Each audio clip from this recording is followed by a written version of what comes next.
Good morning, class. Today, the class covers Chapter 11 of the textbook. The topic is oligopoly and monopolistic competition.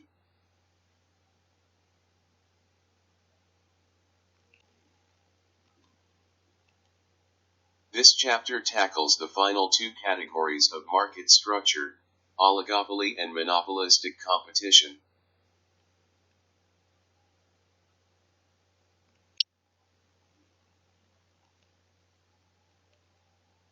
These topics typically appeal to students for the same reason as the material on price discrimination in the previous chapter, namely the consideration of more realistic market structures compared to the simple models of perfect competition and monopoly.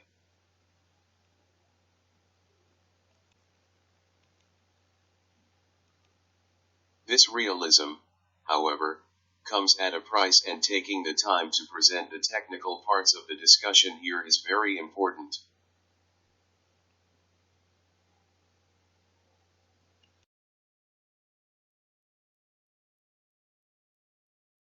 Let's start with the characteristics of monopolistic competition. In monopolistic competition, we have a large number of firms, with each firm only having a very small market share. A good example would be the toothpaste industry. Lots of players, each player has a relatively small market share, and every firm probably ignores other firms in the industry, and the industry is fragmented enough that it's not possible for different firms, or not practical for firms, to collaborate or collude with one another to set quantities or set prices. So key point, large number of firms. They make differentiated products. So these products are close substitutes but not perfect substitutes. Back to the toothpaste example, different companies make essentially the similar product, which is toothpaste, but there are subtle differences based on which different companies differentiate themselves. The demand curve is relatively elastic. So if you look at your standard price and quantity, the demand curve would be rather elastic, which means generally small changes in price will have relatively large change in quantity. Firms in this industry compete on quality, price, marketing, and to some extent packaging, which really is a subset of marketing. In monopolistic competition, it is easy to enter and exit, and hence, even though firms might have economic profits in the short run, long run economic profits will be zero. Let's look at the profit maximizing output. So for a firm in monopolistic competition, you see the demand curve and marginal revenue curve. Since the demand curve is downward sloping, you will have a marginal revenue curve that's steeper and downward sloping. And as always, the profit maximizing quantity is the point where marginal revenue and marginal cost intersect. So that's the profit maximizing quantity, and then the price you just read off at the quantity Q. You figure out the price based on the intercept with the demand curve. So that's the price that is set by a firm that's in this industry. What are the profits? So if the price is P at a quantity Q and the cost is over here, then the total economic profit, let's say this cost is C. So what's the economic profit? The economic profit is this region. So this is our economic profit. Now let's see what will happen in the long run. If an economic profit is available in this industry, what will happen? Other firms will enter the market, enter this industry. When other firms enter the industry, what happens to the demand curve that each individual firm observes? The demand curve will shift downwards, as you see on this picture on the right.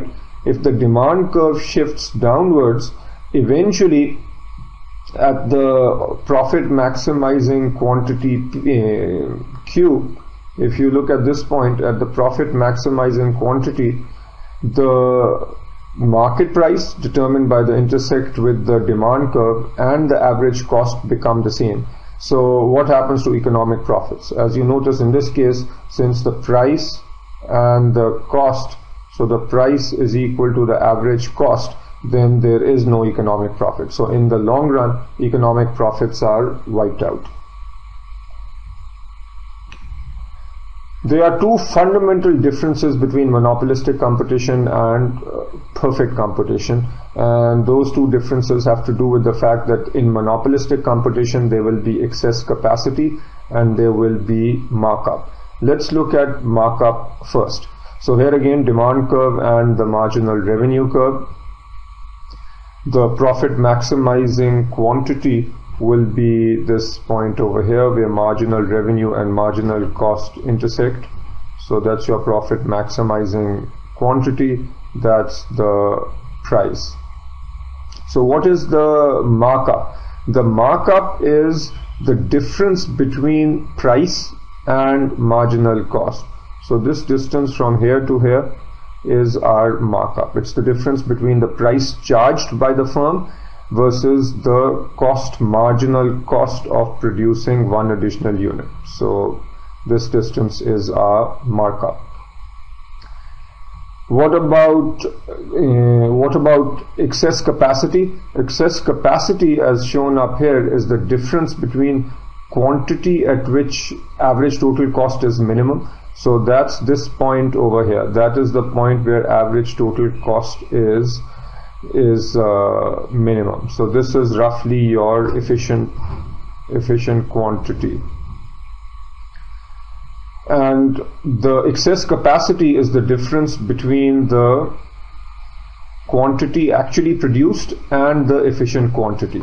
So excess capacity, so because of the downward sloping demand curve and the downward sloping marginal revenue curve, you have this excess capacity. The optimum or the most efficient quantity would be QE, but the profit maximizing quantity is less than the quantity where average total cost is minimum.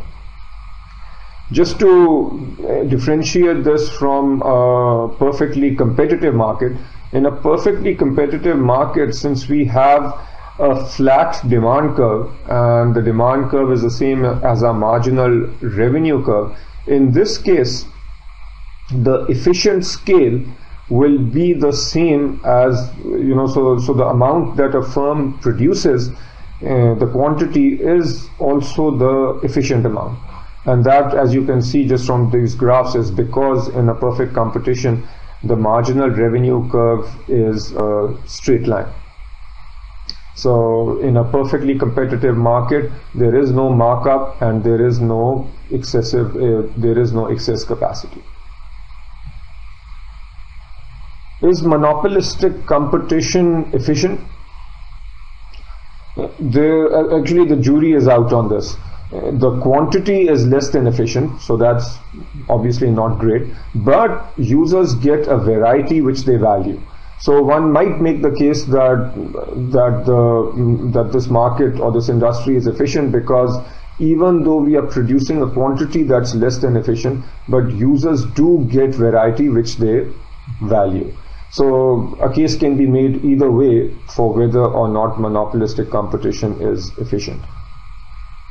Another point is, what is the profit maximizing amount of innovation and product development? Clearly innovation and product development costs money, and the question is how much innovation should a given firm do? This is not a hugely important point in the CFA context, but just we'll spend a minute on this. The profit maximizing amount is where the marginal revenue of innovation. So this is the additional revenue from one more unit of innovation. So when the additional revenue from one more unit of innovation is equal to the additional cost of one more unit of innovation, then that is the profit maximizing amount of innovation. The way you can think of this is, if the marginal revenue of innovation if the marginal revenue of innovation is greater than the marginal cost of innovation, that means it makes sense to keep increasing innovation. On the other hand, if the marginal revenue from innovation is less than the marginal cost from innovation, that means we are spending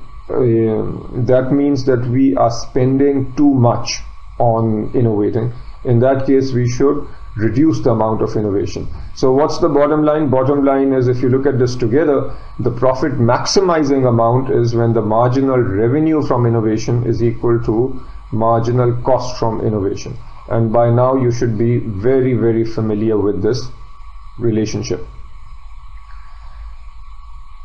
Advertising. So as you can imagine, in monopolistic competition, advertising is extremely important because it creates a perception of differentiation for the firm's product. Advertising can also reduce average total cost. Now, why is that? Advertising is a cost, so advertising actually increases total cost. But what is average total cost? So the average total cost is equal to your total cost divided by quantity. Now when you advertise, if your total cost just goes up by a little bit, which is your advertising budget, but your quantity sold goes up by a large amount, then what will happen to average total cost? Then the average total cost can actually go down. It's also important to understand that in monopolistic competition, advertising makes the demand curve more elastic. A simple way to think about this is that if you are advertising your product heavily, then a small change in price is more likely to have a large impact on the quantity demanded. Let's now look at the relationship between advertising and markup. So as I mentioned earlier, advertising makes the demand curve more elastic. So this is, on the left is a scenario where you have no advertising and a relatively inelastic demand curve. In this situation we have a relatively high markup, which is the region from here down to here. So relatively high markup. What about when you have high advertising? Then you have a much flatter demand curve. And if you have a flatter demand curve, look what happens to our markup. So here at the profit maximizing quantity, our markup, the distance from here to here, is much less. In fact, when you advertise, as you would expect, output goes up. Since you are selling more, your price can go down and the markup also goes down.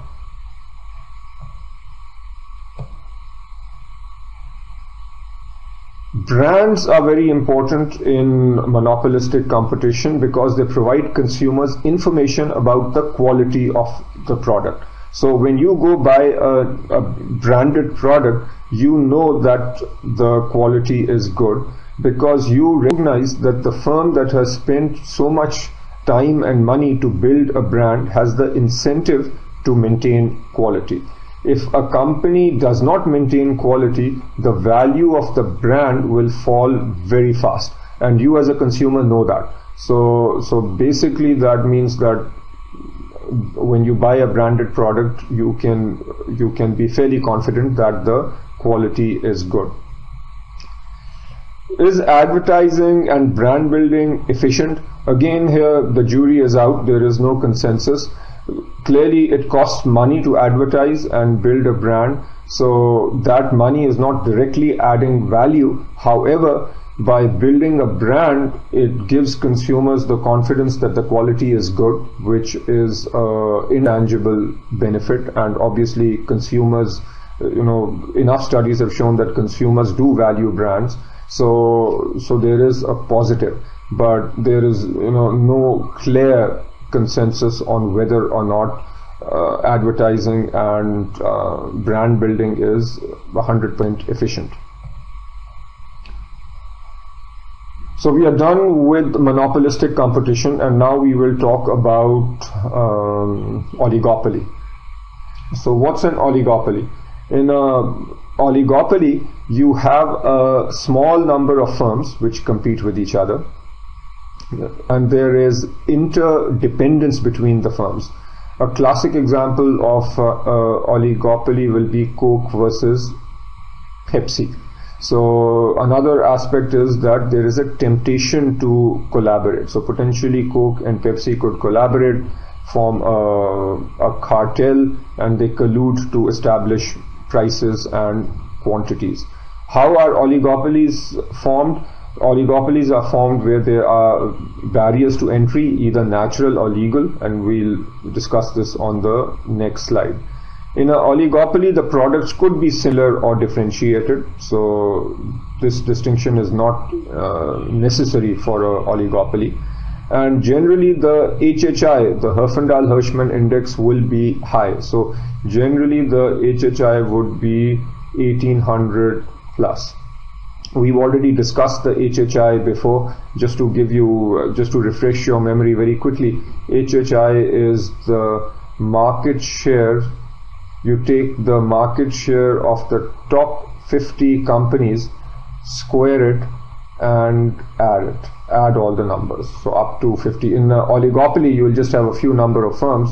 So let's say there are 3 firms in an oligopoly. You take the market share of the first, square it, market share of the second, square it, market share of the third, square it, and if those are the only 3 firms, then add those 3 numbers and you have the HHI. And you will notice that the HHIs will be relatively large, typically above 1800. Let's look at a natural oligopoly. So as I mentioned earlier, oligopolies can be formed if you have, a natural oligopoly is where only a few firms operate efficiently. Legal oligopoly is where the government puts a restriction and only a few number of firms can operate in a given market.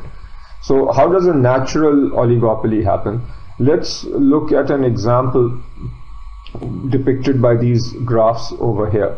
And take the example of, let's say, a small airport, and at that airport we have 2 taxi cab services that are taking passengers away from the airport. And let's say that the total demand at a price of $10 is 60 rides a day. And let's say that each firm is efficient. There are 2 firms and each is most efficient at 30 rides per day. By most efficient, I mean the point where the average total cost is at a minimum. So 2 firms operating together meet this demand of 60, and they are both operating at their most efficient level. If a third firm were to try and enter the market, it would have a very high cost and will not be able to easily enter this market. So this is an example of a natural duopoly where 2 firms operating together are at their lowest possible cost and hence can meet the demand at a relatively low price. This is a similar example, except with rather than 2 firms, we are now looking at a 3-firm example. In the CFA reading, there isn't a whole lot more on oligopolies, but all you need to understand is that there are a few different models which explain prices and quantities in the oligopoly market. The 2 other models are traditional models, the kinked demand curve model and the dominant firm model, and then finally there is a game theory model. So you need to understand all 3. So now let's look at the kinked demand curve model. To understand this model, let's just consider the example of a simple oligopoly where we have Coke and Pepsi both selling 1 liter bottles of cola. Now, to look at why there is a kink in the demand curve, let's take some numbers. So look at 3 points on this kinked demand curve. Let's say that there is this point K, and this is the demand curve for Coke. So when the point K, the quantity is 5 and the price is 100. Let's look at another point where the quantity is now 4,000 units, and let's say that the price here is 101. So let's say this is point A, and let's say that we have this point here where the quantity is 6,000 units. So here the quantity is 6,000 units, and now the price is 95.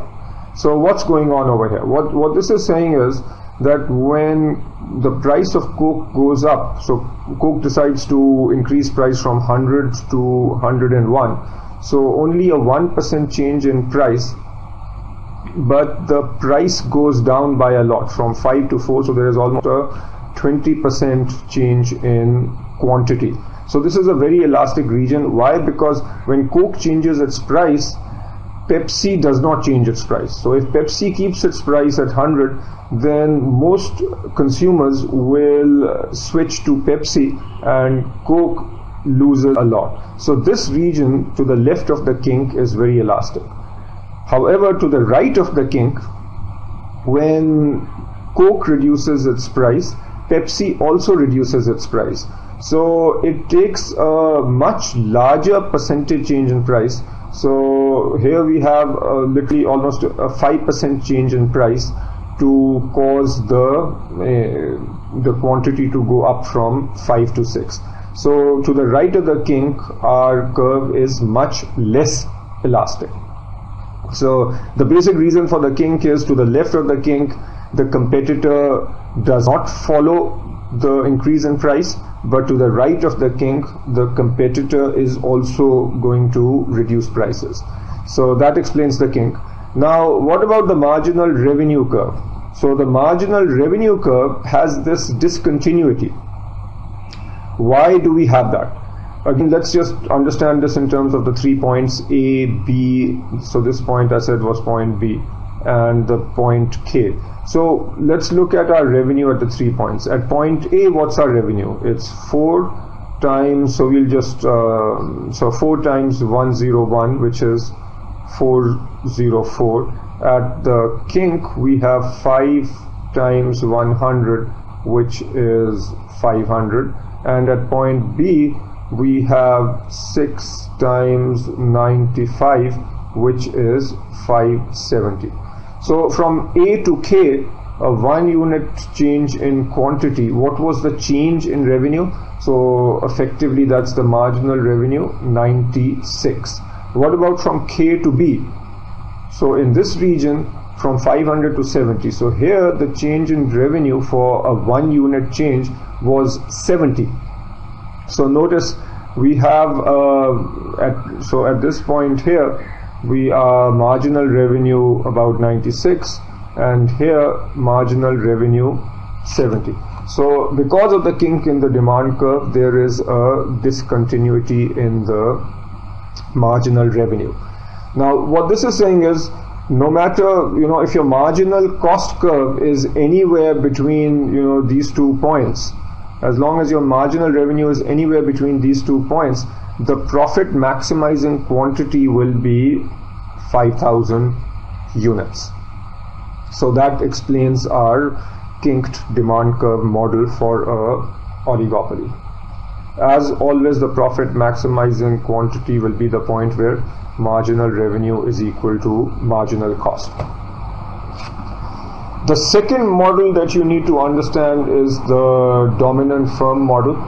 Now again, let's understand this through an example. So let's say you are operating in a small town, and in that small town there is one large petrol station called Big G and 10 small petrol stations. And what you see on the left is the supply curve of the 10 small petrol stations, and the demand curve D is your overall demand for petrol in this town. So that's on the left. On the right, we are looking at the curves for Big G, which is the big petrol station. XD refers to the overall industry demand minus the amount that is supplied by the 10 firms. So XD is the overall industry demand minus the supply by the 10 firms. So that's XD. Big G is facing this downward sloping marginal revenue curve, and this is the marginal cost curve for Big G. So the profit maximizing quantity, let's say, is 10 million units, which is the intercept of the marginal revenue and the marginal cost curves. At 10 million, the price set in the market is, let's say, $1. So Big G sets the price of 1. Now this price is then taken by the small firms. So at a price of 1, the amount supplied by the 10 small firms is 10 million. So that's given by this amount over here. So the 10 small firms are collectively providing 10 million based on this supply curve.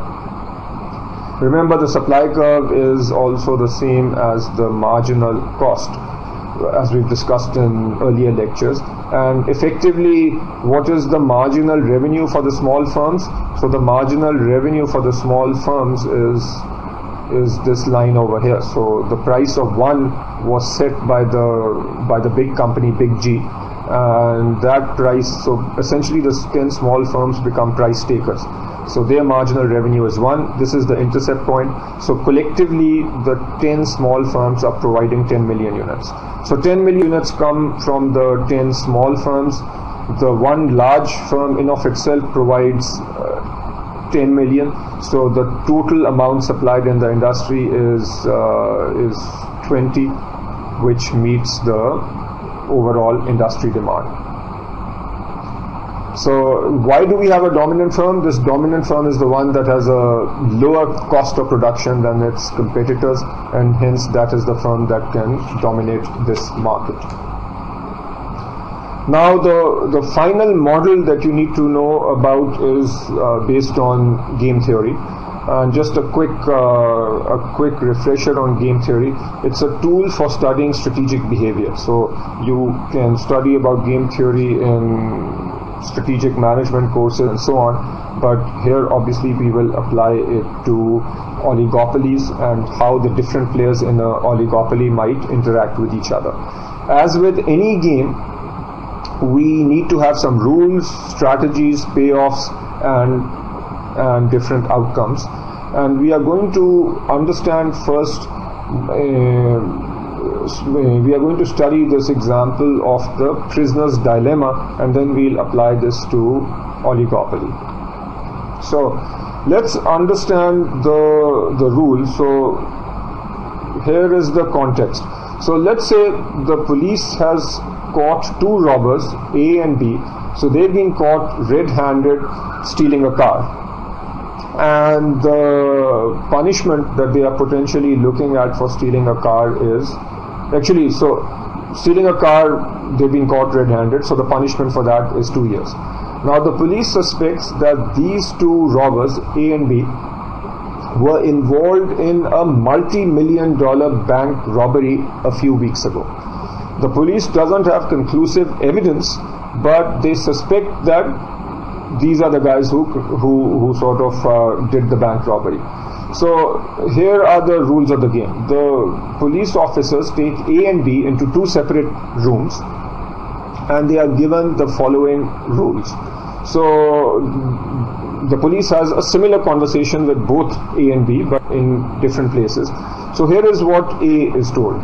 So he is told that if he confesses to the bank robbery, but his partner B also confesses, then they will both get 3 years in prison. If A denies but B confesses, then A is going to get 10 years in prison. Now coming back to this situation, if A confesses and B denies, then A is going to get 1 year. If A denies and B denies, then A is going to get 2 years in prison. So A is told this, and B is given the exact same rules. So now both A and B are sitting in their own prison cells, and they think about what are their possible strategies. So A thinks to himself that he can either confess that's one strategy, or he can deny, that's the other strategy. And as he evaluates, he obviously needs to think about what B will do. So A thinks to himself that if I confess and B confesses, then I get 3 years in prison. If I confess and B denies, then I will only get 1 year in prison. So my average over here is 2 years. Then he thinks about the other strategy. So A says, if I deny and B confesses, then I get 10 years in prison. And if I deny and B also denies, then I get 2 years in prison. So here my average is 6 years, which is a much worse outcome. B, who is obviously looking at the exact same rules, does the same calculation. So both A and B, to play it safe, both A and B are likely to simply confess. So clearly the confession seems much lower cost overall, given that both A and B are not sure what the other person will do. So without any compulsion, the police can make both A and B confess to the larger crime. Now, had A and B been able to collude, there it would have been ideal for both of them to simply deny, and they would have been best off by denying and simply getting 2 years in prison. But since they do not know what the other person will say, they will play it safe, and most likely both will confess. And this is what actually a famous mathematician named Nash, this is what he predicted. So the Nash equilibrium is that the best possible action for both players is to actually confess. So that is an example of prisoner's dilemma. Now let's tie this to the oligopoly situation. So here assume you have two firms in a market, and let's say that these two firms decide to collude, and if the two firms collude, they can effectively make monopoly profits. How would do that? Let's say that by colluding and operating as a monopoly, let's say that the total quantity demanded in this industry is 4,000 units, and both firms decide to produce 2,000 units each. So if they are both providing 2,000 units each, collectively the industry will supply 4,000 units, which is the point where the marginal revenue and marginal cost for the industry, so that's the point where the marginal revenue, marginal cost intersect. So that becomes the profit maximizing quantity. At that profit maximizing quantity, let's say the price is $9. So as long as both these firms are collaborating, they both charge $9 and they both sell 2,000 units, and hence they both make a profit equal to this region shown over here. Okay, so as long as they comply with their agreement and they collude, they can both make profits. But what if one of the firm cheats? So the firm that cheats decides to make some more money. So what it does is it increases its quantity from 2 to, let's say, to this point 3, where its average total cost is minimum. So what will then happen to the supply in the industry? So the quantity will go up from, and the other firm, let's say, complies, so that's still producing 2. Overall the industry will now produce 5. So with a quantity of 5 in the industry, what happens to price? So at a quantity of 5, if you read up to the demand curve, let's say that the price goes down to 8. So quantity supplied has gone up because one of the firm is cheating and producing above the agreed upon amount. Price goes down to 8. So in this situation, the firm that cheats makes more money, even though the price has gone down a little, but they are selling a whole lot more, versus the firm that complies is still selling at a quantity of 2000 units, but now the price, rather than 8, its price has gone down. So its economic profits will go down substantially in this case. Let's look at some numbers. So let's say the two firms are A and B. Now, as long as they both comply, they can both make an economic profit of 2. Now, if a firm cheats, so if firm A cheats but firm B complies, firm A can make a lot of money, but the firm that will cheat will obviously, in this example, lose money. So both firms are looking at this similar picture which we studied before in the prisoner's dilemma. And if they do an analysis, given that they don't know what the other firm will do, the optimum scenario for both of the firms, A and B, would most likely be to cheat. So when they both cheat, the economic profits of both firms will come down to 0, which in a sense is good for consumers, because quantity will then go up, quantity in the market will go up, and prices in the market will go down. And again, this is what Nash predicted. So this situation here is called the Nash equilibrium, that given such a situation, both firms are more likely to cheat, and hence the economic profits will go down to 0.